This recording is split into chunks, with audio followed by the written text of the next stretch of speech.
गुलाबी नगरी जयपुर की चार दीवारी क्षेत्र में बिगड़े माहौल के बाद में अब हालात पूरी तरह से काबू हैं। जिस तरह का माहौल रहा, पूरा घटनाक्रम हुआ, उसके बाद में कल शाम को यहाँ पर युवाओं की भीड़ जमा हो गई थी। तमाम लोग पूरे मामले को लेकर के हवा महल के विधायक बाल मुकुंदाचार्य की गिरफ्तारी की मांग कर रहे थे। इस मामले में पुलिस को लाठियां भी भांजनी पड़ी। देर रात तक यहाँ पर पुलिस ने फ्लैग मार्च किए, लगातार पुलिस की तैनाती रही। स्पेशल टास्क फोर्स को लगातार यहाँ पर लगा करके रखा गया। अब पूरी तरह से आप देख सकते हैं कि यहाँ पर ट्रैफिक पूरी तरह से चालू है, शांति व्यवस्था बनी हुई है।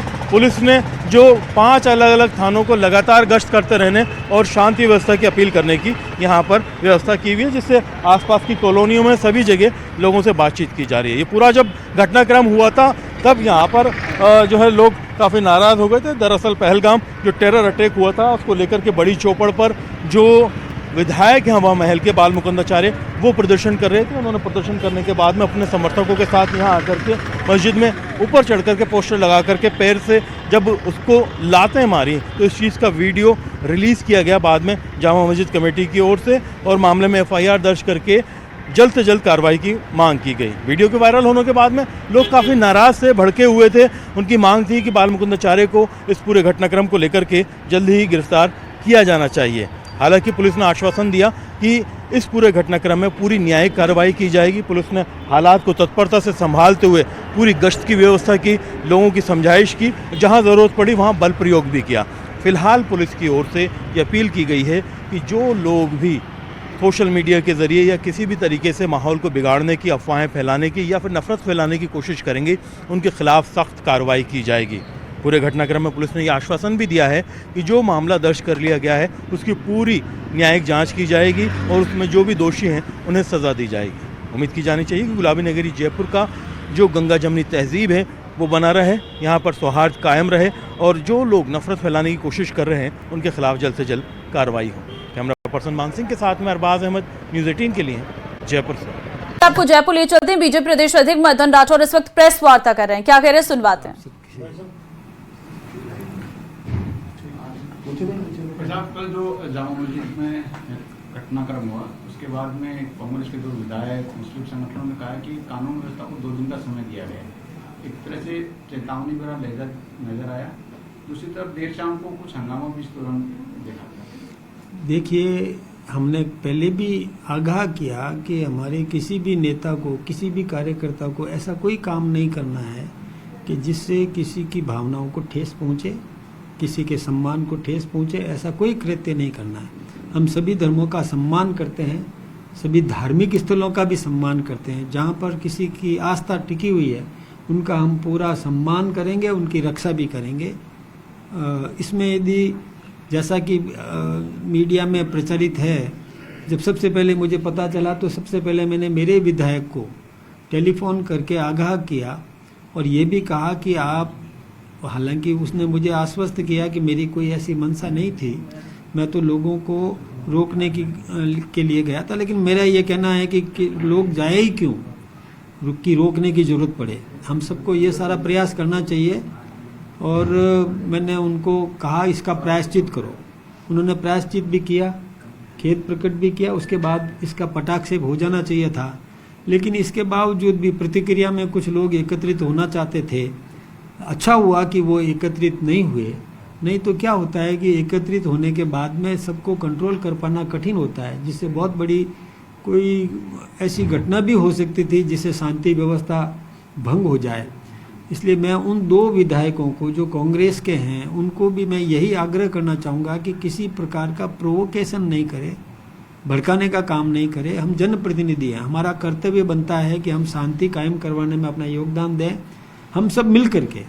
और ये एक ऐसा मामला है कि जिसमें न कांग्रेस है न बीजेपी है, सभी एकजुट होकर के इस देश के उत्थान के लिए, देश के में शांति कायम हो इसके लिए, और जो आतंकवादी है उनको दंडित करने में अपना जो कुछ भी योगदान दे सकते हैं हम सबको मिल करके देना चाहिए।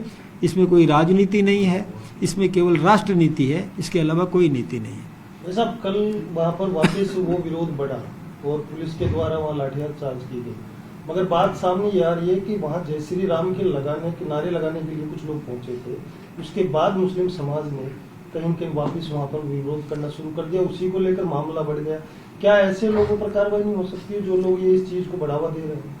देखिए, मैं फिर कहना चाहूँगा कि न तो कोई किसी को प्रोवोक करे, अपनी आस्था है, वो आस्था है, वहाँ पर वो निभाए, किसी दूसरे की आस्था को चोट नहीं पहुँचाए, ये बहुत ज़रूरी है। ये हमको विशेष रूप से इस बात का सबको ही ध्यान रखना चाहिए। क्यों करें हम अपनी पूजा पद्धति, वो अपनी पूजा पद्धति से करें, हम अपनी पूजा पद्धति करें, कोई दिक्कत की बात नहीं है। हम उनका भी सम्मान करें, वो हमारा भी सम्मान करें, हम सब मिल करके और एक दूसरे की आस्थाओं का सम्मान करें। इसमें दिक्कत कहाँ है? करना नहीं चाहिए। इसमें किसी को भी भड़काने का काम नहीं करना चाहिए, और जो भड़काने का काम कर रहा है तो जनता उसको तिरस्कृत करे कि भड़काने का काम जो भी करता है, कोई भी करता है, उसको बिल्कुल सम्मान नहीं दे, तो अपने आप समझ में आ जाएगी कि मुझे ऐसा कृत्य नहीं करना चाहिए। धन्यवाद। ज्ञानदेव आहूजा पार्टी कार्यालय में आए हैं।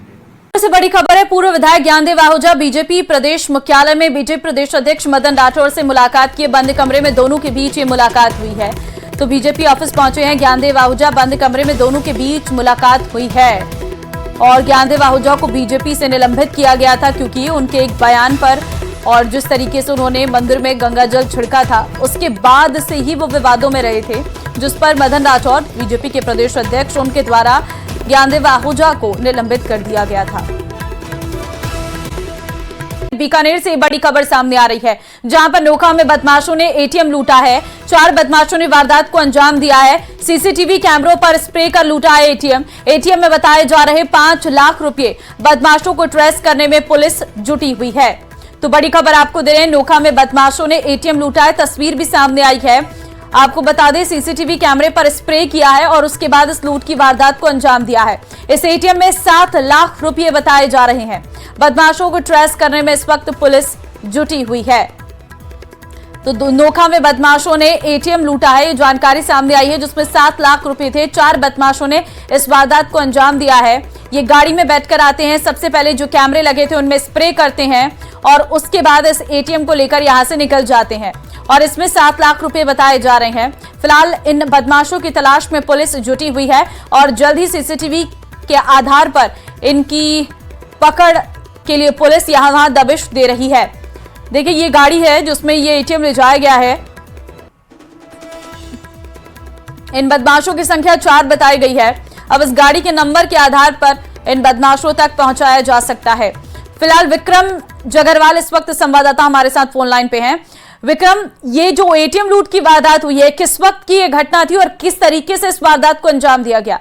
देखिए, ये देर रात 2 बजे की जो घटना बताई जा रही है और जो बदमाश हैं, जो लुटेरे हैं, वो एक गाड़ी में बैठकर आए थे और उन्होंने इस एटीएम में लगे शटर को पूरी तरीके से निकाल दिया और उसके बाद अंदर जाकर इन्होंने कैमरों को ब्लॉक करने की कोशिश की और उसके बाद करीब 7 लाख रुपए की राशि जो बताई जा रही है इस एटीएम में, वो तोड़कर इसमें से निकाल ली है। कक्कू क्षेत्र का ये पूरा मामला है जो कि जसरासर थाना क्षेत्र में आता है और फिलहाल जो पुलिस है वो संदिग्धों की तलाश में जुटी हुई है और ये पता लगाने की कोशिश की जा रही है कि कौन ये लुटेरे थे जो इस पूरी घटना को अंजाम देके गए। क्या इस गाड़ी में कोई नंबर प्लेट थी? क्या इसके हिसाब से कुछ बदमाशों तक पहुंचा जा सकता है? क्योंकि सीसीटीवी कैमरों में तो स्प्रे कर लिया है उन्होंने। जी, गाड़ी के नंबर जरूर आए हैं और पुलिस वही पता लगा रही है कि ये गाड़ी किसके नाम से रजिस्टर है और कौन वो लोग थे। तो अभी पूरी तरीके से पुलिस की टीमें इनके पीछे लगी हुई है और जल्दी ये पता चल पाएगा कि ये लुटेरे कौन थे और कहां से आए। ठीक है विक्रम, बहुत धन्यवाद आपका तमाम जानकारी देने के लिए।